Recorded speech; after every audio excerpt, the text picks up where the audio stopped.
Cosmos. Teste da descrição física do mundo, de Alexander de Humboldt. Volume 1, Bélgica, Eduardo Perrier, editor, 1875. Tradução, Leandro Diademi. Este material em português só se encontra neste audiobook. Pelo menos por enquanto. Prefácio de Alexander de Humboldt.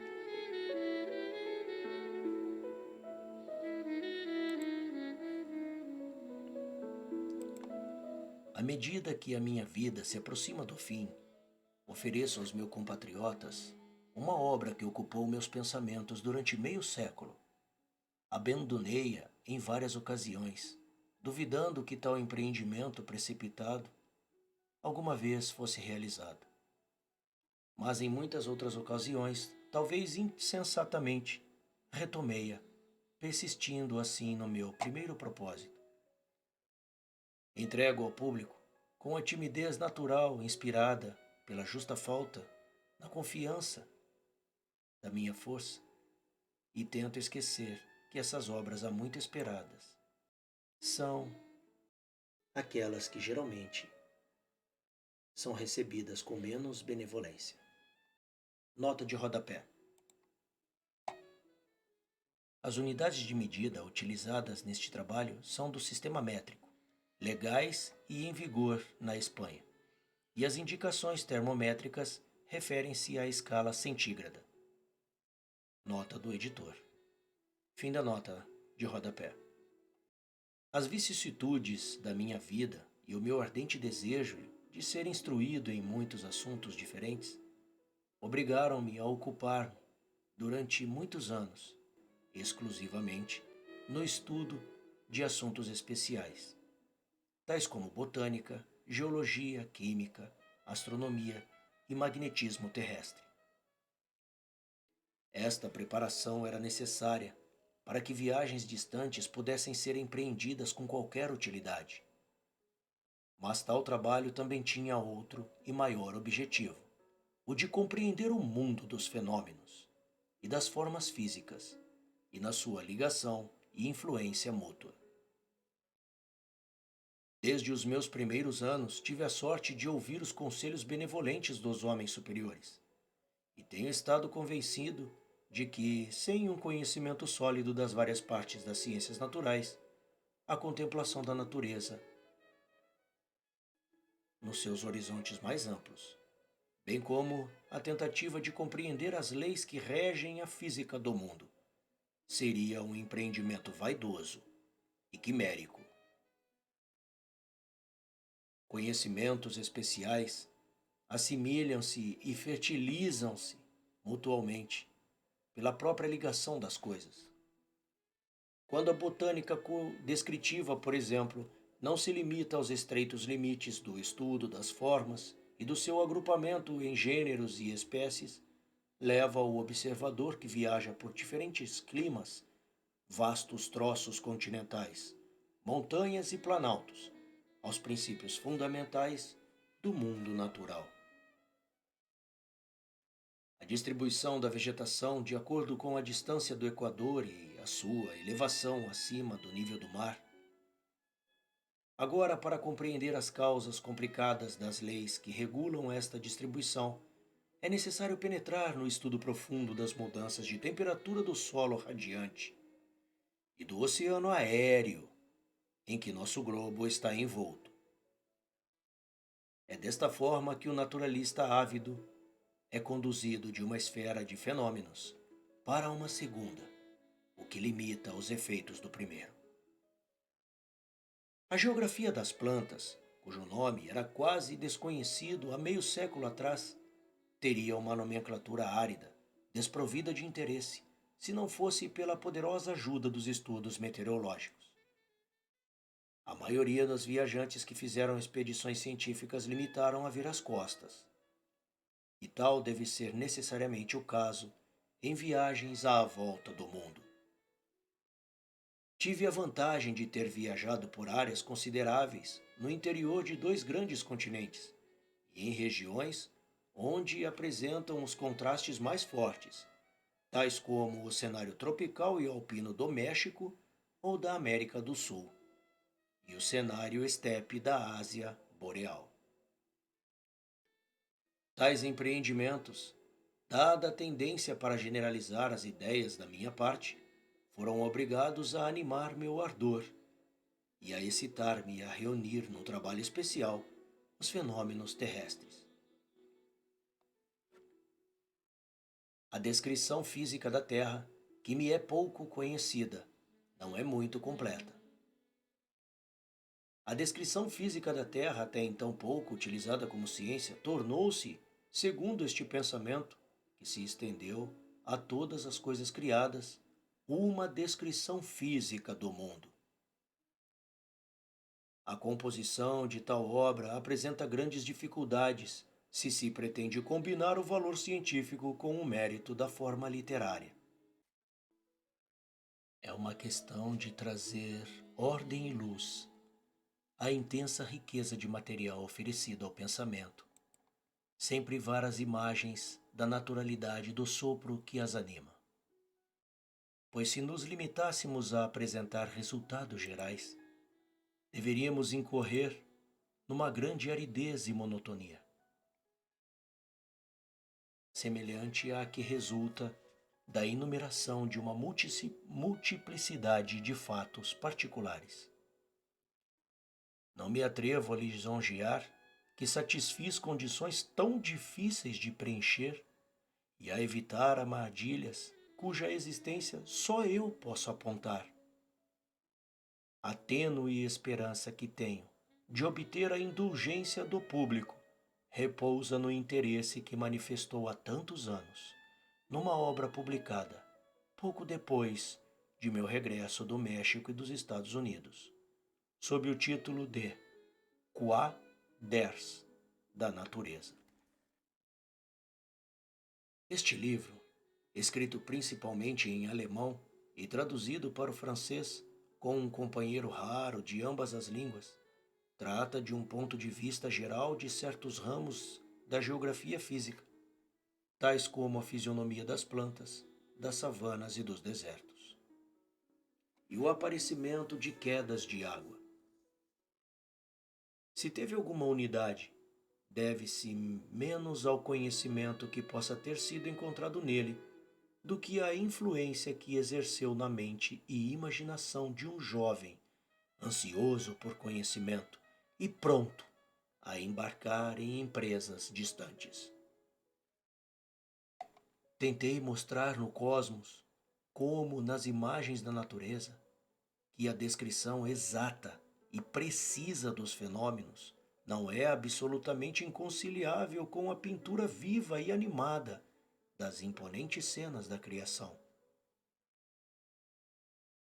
Sempre pensei que a melhor maneira de as tornar tão claras quanto possível é apresentar em palestras ou lições públicas as ideias que se pensam serem novas.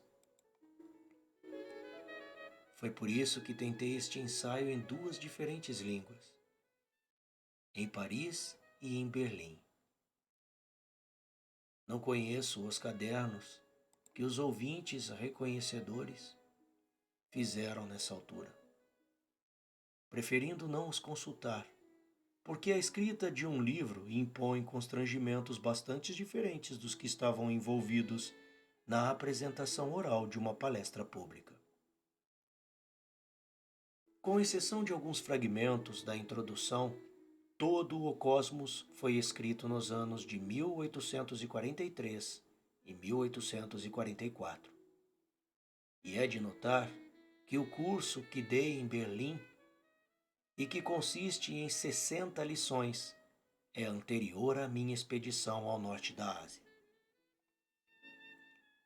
No primeiro volume desta obra, contei um quadro da natureza, abrangendo todo o fenômeno do universo, desde as nebulosas planetárias até a geografia das plantas e dos animais, e terminando com raças humanas. O quadro é precedido por uma série de eventos de fenômenos diversos, do universo, perdão. Este quadro é precedido de algumas considerações sobre os diferentes graus de prazer oferecidos pelo estudo da natureza e o conhecimento das suas leis. Uma discussão fundamentada sobre os limites da ciência do cosmos e o método pelo qual pretendo expô-lo. Tudo que diz respeito ao detalhe de observações particulares e as recordações da antiguidade clássica, fonte eterna de instrução e vida, é reduzido em notas colocadas no final de cada volume.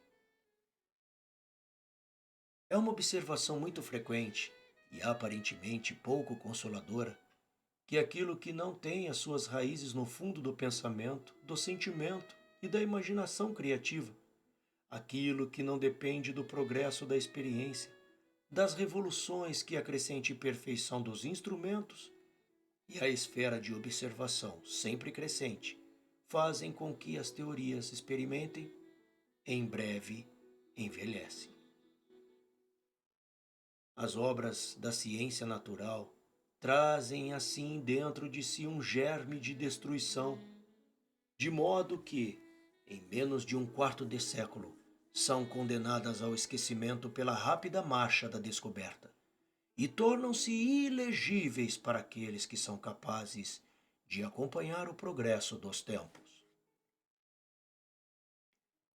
Sem negar a precisão destas reflexões, penso, no entanto, que aqueles a quem o contato prolongado e íntimo com a natureza deu o sentimento da sua grandeza e que neste comércio saudável reforçaram ao mesmo tempo seu caráter, foram capazes de tirar o máximo dela. Sem negar a correção destas reflexões, penso, no entanto, que aqueles a quem o contato prolongado e íntimo com a natureza deu o sentimento da sua grandeza e que neste comércio saudável reforçaram ao mesmo tempo seu caráter, são aqueles a quem deu o sentimento da sua grandeza. O fato de ser cada vez mais conhecido e de o horizonte das ideias, bem como o dos fatos, estar constantemente a alargar-se, não pode ser motivo de pesar. No estado atual dos nossos conhecimentos, partes muito importantes da física do mundo já estão fundadas em bases sólidas. Um livro que tenta reunir tudo o que foi descoberto numa determinada época nos espaços celestiais, na superfície do globo e à distância tênue a que nos é permitido ler nas suas profundezas, pode, se não me engano, ainda oferecer algum interesse. Qualquer que seja o progresso futuro da ciência, desde que consiga retratar vividamente pelo menos uma parte do que o espírito humano percebe como geral, constante e eterno, entre as flutuações aparentes dos fenômenos diversos.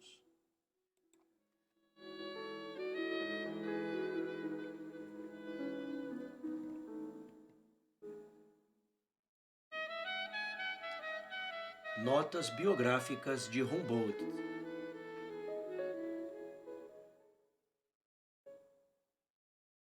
Não pretendemos escrever uma biografia do ilustre estudioso alemão, autor do Cosmos, um árduo e difícil empreendimento em si mesmo, pois seguir passo a passo o caminho que Humboldt seguiu durante sua vida e detalhar os seus triunfos e examinar as suas obras exigiria mais espaço do que podemos dispensar, e entrar na história das ciências naturais, até agora tão avançada em tão curto período, graças muito principalmente às pesquisas deste grande homem. Uma vez que isso não é possível, daremos pelo menos um breve esboço dos pontos mais importantes da sua vida gloriosa, cumprindo assim o respeito devido à memória do autor do Cosmos e a obrigação de dar a conhecer aos leitores da sua obra imortal. Alexander von Humboldt.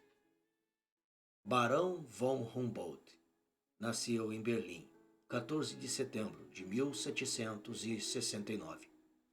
Seu pai, major do exército prussiano e camareiro do rei, casou com Madame Colombe, viúva do barão von Rouvet. Destes segundos casamentos, nasceu o ilustre estudioso de quem estamos a tratar, e William, um pouco mais velho que Alexandre, que era muito estimado como linguista e lilo-sofista e que ocupava postos diplomáticos de importância no seu próprio país. Uma intimidade inalterável ligou os dois irmãos durante suas vidas e passaram os seus primeiros anos junto a Tegel, a propriedade de prazer da família, perto da capital. Um dos professores que ocupou da sua educação infantil foi Camp, autor do New Robinson, um livro tão conhecido como é belo. E Wundt continuou então a ensinar até os irmãos se formarem nas universidades. Em 1783, foram para Berlim, onde receberam lições de vários homens ilustres, até que em 1780 foram para a Universidade de Frankfurt e de lá para Göttingen, então o berço dos mais ilustres estudiosos.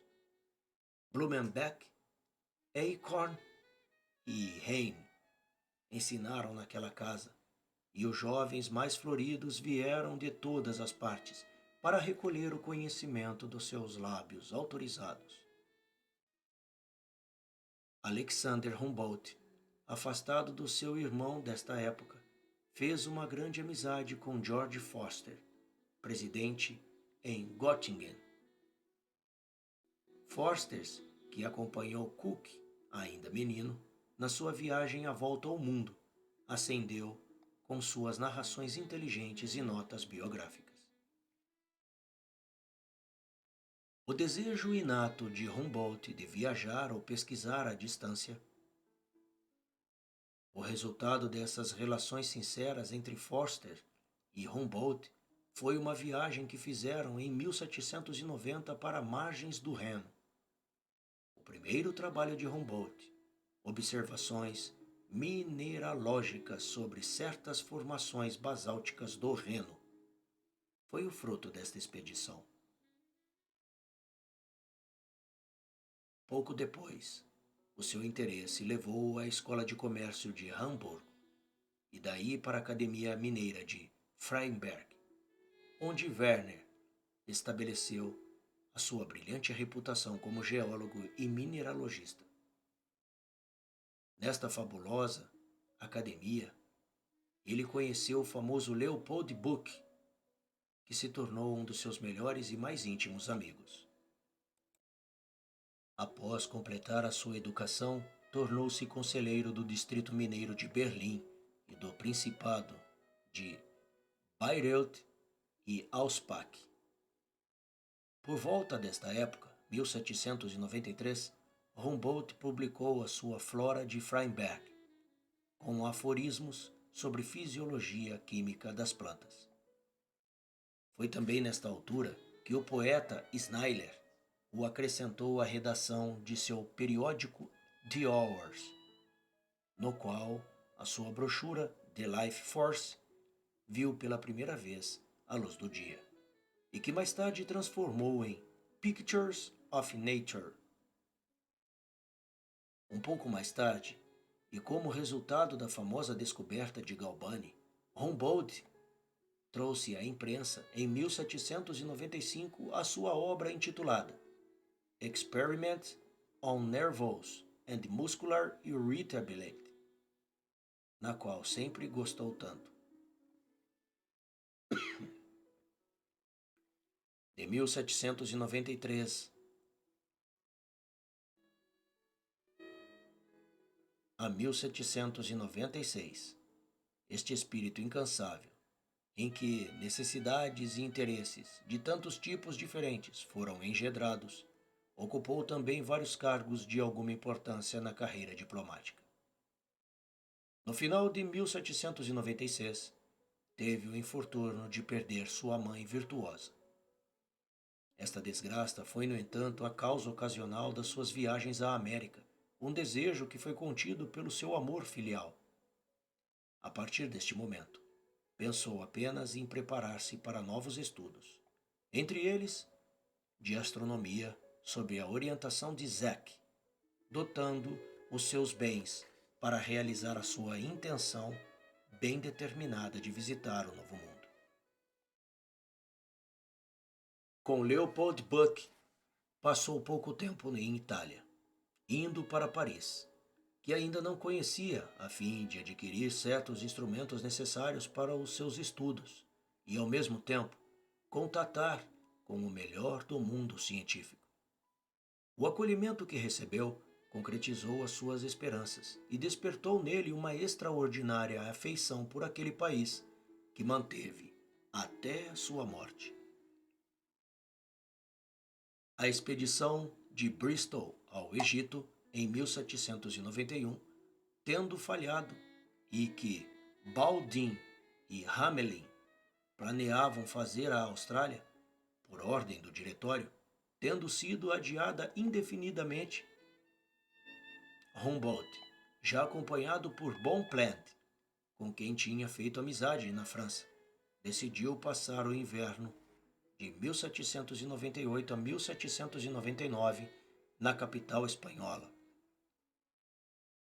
A sua bem merecida fama científica e o cuidado que teve na sua educação conquistaram-lhe a simpatia de muitas pessoas de valor e o apoio do governo espanhol.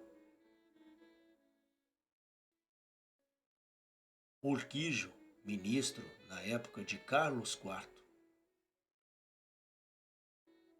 Humboldt aproveitou estas relações e solicitou e obteve, através de Urquijo, permissão para visitar as novas colônias americanas, as nossas colônias americanas e as ilhas Filipinas. Humboldt enfatizando as vantagens inestimáveis que deveríamos da sua viagem pelo conhecimento mais exato dos nossos domínios para além dos mares. Nas seguintes palavras, ele próprio nos dá conta dos seus esforços e do sucesso alcançado. Abre aspas. Fui enviado para a corte, residindo na altura do local real de Aranjuez, ou Aranjuez, e o rei acolheu-me com grande prazer. Expliquei-lhe os motivos que me levaram a tentar uma viagem ao Novo Mundo e às Filipinas, e apresentei um relatório sobre o assunto ao secretário de Estado, senhor Mariano Luiz de Urquijo. Este ministro apoiou as minhas pretensões e removeu todos os impedimentos. Obtive 2 passaportes, um do próprio rei e outro do Conselho das Índias. Nunca foi concedida uma autorização mais simples a nenhum viajante.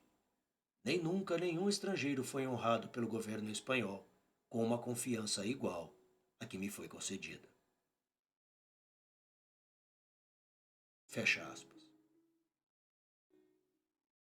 Humboldt e Bonpland embarcaram em La Coruña e foram recebidos pelo capitão da corveta Pizarro com a mais distinta consideração por ordem do nosso governo.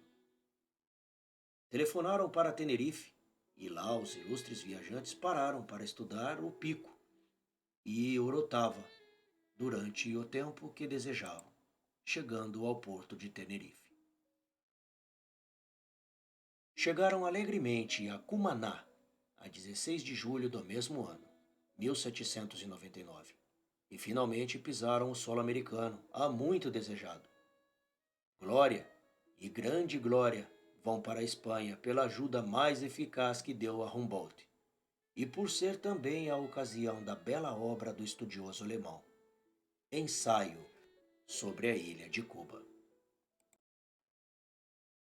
Humboldt iniciou as suas investigações no estado da Venezuela, onde os tremores de terra, tão frequentes nessa região remota, Essas florestas virgens, esses riachos que dão caráter à natureza fértil dos países da América, atraíram sua atenção. O Orinoco, o Rio Negro, o Casaquiari, o Atrapapo, todos os rios, riachos de qualquer importância que irrigam aquele solo, são visitados pelos intrépidos viajantes, descansando finalmente em Angostura, agora cidade Bolívar. Humboldt e Bonpland regressaram a Cumaná com a intenção de se juntarem à expedição de Baldin e Hamelin. Mas os bloqueios dos ingleses fê-los desistir da sua tentativa, até que após 2 meses chegaram a Havana, onde permaneceram algum tempo. Souberam que o capitão Baldin tinha cercado o Cabo Horn e deixaram Cuba, dirigindo-se para a costa do Mar Sul via Puerto Cabello, Cartagena e Istmo do Panamá. Navegavam pelo rio Magdalena, em Nueva Granada, para Santa Fé de Bogotá, de onde, após alguns dias de curiosas explorações, pararam em Quito, em janeiro de 1802. A Cordilheira de Quindiu e os seus vulcões foram cuidadosamente estudados durante 5 ou 6 meses, e depois, a 23 de junho, fizeram a famosa ascensão de Chimborazo, a uma altura de 6.072 metros, a mais alta que qualquer homem jamais alcançou. Humboldt e Bonpland foram então para o Peru, descansando em Lima durante algum tempo. De lá foram para Guayaquil e embarcaram para o México, onde chegaram em abril de 1802. De grande importância e resultados frutuosos para a ciência foram os numerosos trabalhos dos intrépidos viajantes dessa região da América. Do domínio dos espanhóis naquela época, embarcaram para Havana em março de 1804. Depois de algum tempo, foram para os Estados Unidos, visitaram Filadélfia e Washington e conheceram Jefferson, presidente daquela república. Um homem esclarecido que os recebeu com distinção. Ali, Humboldt soube que a Academia de Ciências de Paris o tinha nomeado membro correspondente e a 9 de junho de 1804 partiu para a França. Sua chegada à capital foi um triunfo, tanto maior quanto a notícia de sua morte que tinha se espalhado. Humboldt começou a ocupar-se a si próprio, uma vez que estava em Paris. Com a publicação da famosa viagem às regiões equinociais do 19º continente, cuja primeira prestação saiu em 1807, não tendo a obra sido concluída até 1827. Arago, Cuvier, Gay-Lussac, Kant, Klaproth, Wildenol, Oltmans, Latreille, Valenciennes e Vauquelin, em maior ou menor grau, contribuíram com seus conhecimentos para a produção desta monumental obra, que consiste em 8 volumes. Em 1 e 15 em fólio, com a ajuda de Arago, Cuvier, Gay-Lussac, Kunt, Klaproth, Wildenol, Oltmans, Latreille, Valenciennes e Vauquelin, Humboldt tornou-se intimamente ligado a Gay-Lussac e a Arago, que ele considerava como adversários por causa da sua memória sobre a decomposição química do ar atmosférico, publicada na Alemanha antes da sua viagem à América.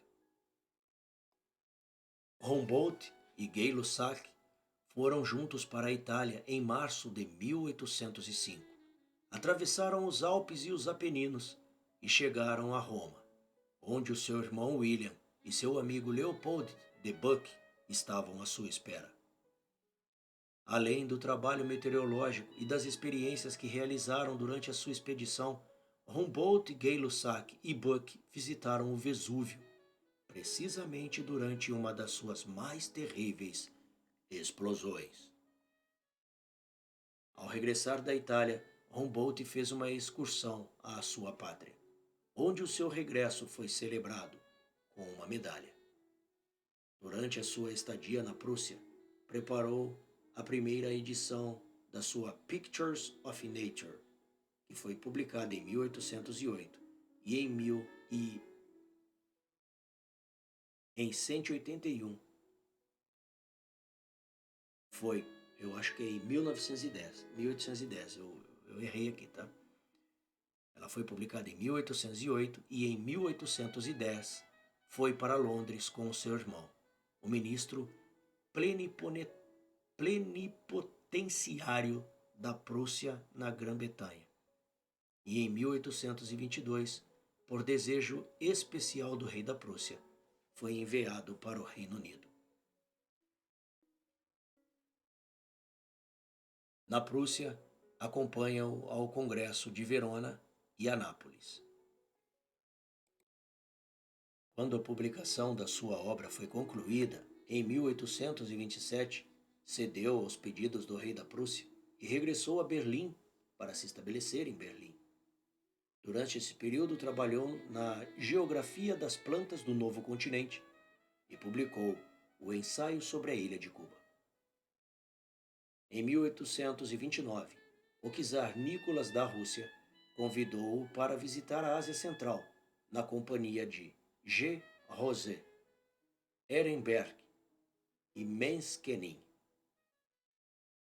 Essa expedição que Humboldt empreendeu aos 60 anos de idade deixou Petersburgo a 20 de maio de 1829, visitando Moscou, Kazan, Ekaterinenburg, as montanhas Oural, Nizhny Tagilok, Bogoslovsk, Tobolsk e Altai. Daí o lago Seisang, no Dzongaria, de regresso a Moscou após 9 meses, através das estepes de Ischim, Omsk, Miask, Lago Iliman, Orenburg, Astrakhan, Mar Cáspio, Saratov, Sarepta, Voronek e Tula. Os principais resultados desta famosa viagem foram registrados nos fragmentos de Geologia Asiática e Climatologia, na obra alemã de Gustav Rose, Viagem de Humboldt. Ehrenberg e Rose aos Montes Ural e Altai e ao Mar Cáspio. E sobretudo no belíssimo estudo escrito em francês por Humboldt, ao qual ele deu o título de Ásia Central. No seu regresso da sua expedição, Humboldt foi encarregado de ir reconhecer Luís Filipe. Regressou a Berlim quando a Revolução destronou Orleans. Em 1835, Alexander von Humboldt experimentou o amarga dor de perder seu irmão. E em 1838, a filha mais velha do seu irmão, que era também a sua mais querida. E por fim, em 1840, o seu rei, Frederick William, que tinha sido objeto de tantas distinções. Humboldt estava então a trabalhar na sua Ásia Central e no exame crítico da história da geografia do novo continente. Em 1841, acompanhou Frederick William IV a Londres para o batizado do Príncipe de Gales. Pouco depois, em 1842, por ocasião da infeliz morte do Duque de Orleans, regressou a Paris e terminou sua obra sobre a Ásia Central, que foi publicada em 1843. Não por esta atividade incansável, Humboldt deixou de pensar no seu cosmos. o resumo em que se propunha conter a história da ciência. E apesar dos seus 75 anos de idade, estava ocupado com a realização da sua intenção. Em 1844, pôs a primeira parte do Cosmos no papel e assim que foi publicada em alemão foi a Paris e contatou Fayet, astrônoma e membro do Instituto, para que a tradução francesa, que apareceu em 1846, pudesse ser iniciada o mais cedo possível. No início, acredita-se que o autor tinha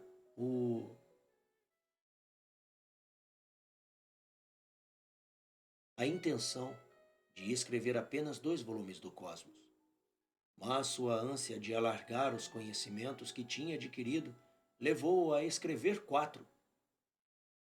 Em 1847, saiu a segunda parte desta obra colossal, e a tradução francesa deste segundo volume, Poesia da Ciência, foi confiada pelo próprio Humboldt a Galusky, um distinto escritor que compreendeu bem o seu pensamento.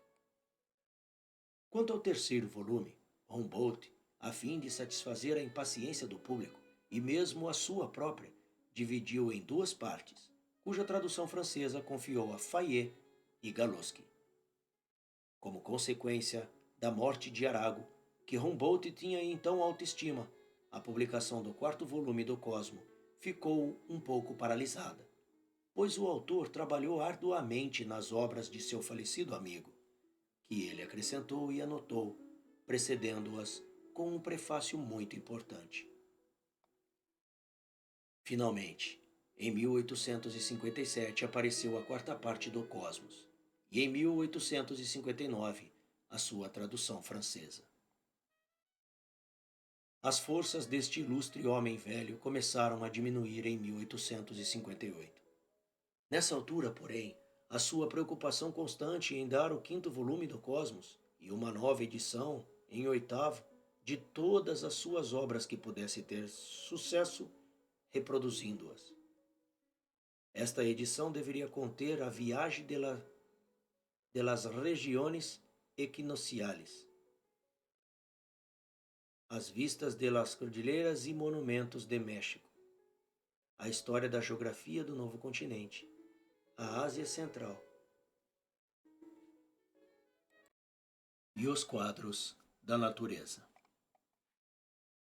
Da mesma forma, as obras mais importantes e aquelas que tiveram uma influência tão justa e merecida na cultura e progresso da ciência são, numa palavra, o ensaio sobre a geografia das plantas, miscelâneas de geologia e física geral e o Cosmos. Este gênio profundo e universal morreu em 6 de maio de 1859, com a idade de 90 anos. A sua fama e o seu nome continuarão a viver.